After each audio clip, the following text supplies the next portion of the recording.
अस्सलामु अलैकुम व रहमतुल्लाहि व बरकातुहू नहमदुहु व नुसल्ली अला रसूलिहिल करीम अम्मा बाद फ़अऊज़ु बिल्लाहि मिनश शैतानिर रजीम बिस्मिल्लाहिर रहमानिर रहीम।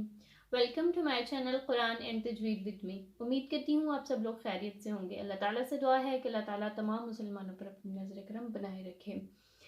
तो आज हम लेसन नंबर 25 पढ़ने जा रहे हैं, जिसमें हम पढ़ेंगे तनवीन।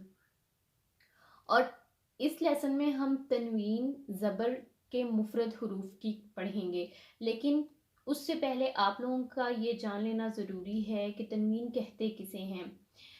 तनवीन दरअसल दो ज़बर, दो ज़ेर और दो पेश को तनवीन कहते हैं। कुरान पाक में पहले हमने सिर्फ एक ज़बर, ज़ेर और पेश को पढ़ा, अब हम पढ़ेंगे दो ज़बर, दो ज़ेर और दो पेश को।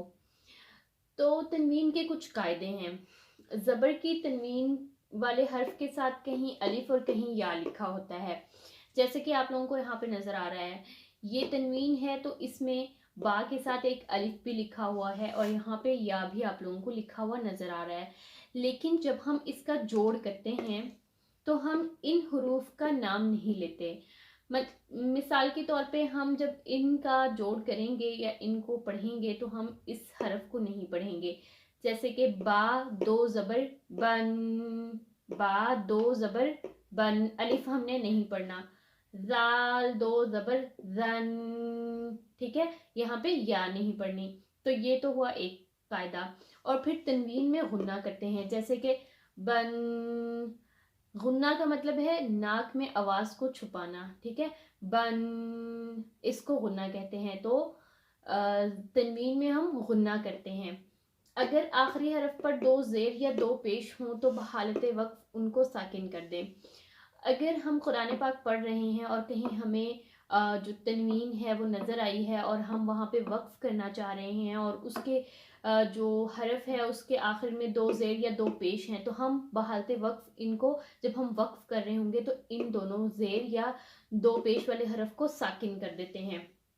और अगर दो ज़बर हो तो, अगर दो ज़बर हो, आखिरी हरफ पर दो ज़बर हो तो उसको अलिफ मद्दा या खड़ा ज़बर में बदल देते हैं जब वक्फ करते हैं। और जब वक्फ करते हुए गोल ता आ जाए, जब हम वक्फ करने जा रहे हों और गोल ता आ जाए आखिरी हरफ, तो गोल ता को बहालते वक्फ हम हा साकिन से बदल देते हैं, ठीक है। जैसे हम सूरतुल बकरा कहते हैं, बकरा में जो है रा के आगे गोल ता है, लेकिन जब हम उसको जो है वक्फ करके उसका नाम लेते हैं तो हम कहते हैं सूरतुल बकरा, ठीक है। तो हम हा पे उसको तब्दील कर देते हैं। तो ये तनवीन के कुछ कायदे हैं। तो आज हम जो है ज़बर मुफरद पढ़ेंगे तनवीन में। तो ये कुछ हरूफ मैंने सोचा चलो आज के इस लेसन के साथ इंक्लूड कर देते हैं, और बाकी जो हरूफ हैं वो हम अगले लेसन में पढ़ लेंगे। तो चलें अब हम इसकी मश्क कर लेते हैं। बा दो ज़बर बन, ता दो ज़बर तन, सा दो ज़बर सन, जीम दो ज़बर जन, हा दो ज़बर हन, दाल दो ज़बर दन, जाल दो ज़बर जन। आप लोग नोट करें, यहाँ पे जब हम तनवीन कर रहे हैं तो हम गुन्ना भी कर रहे हैं साथ, ठीक है।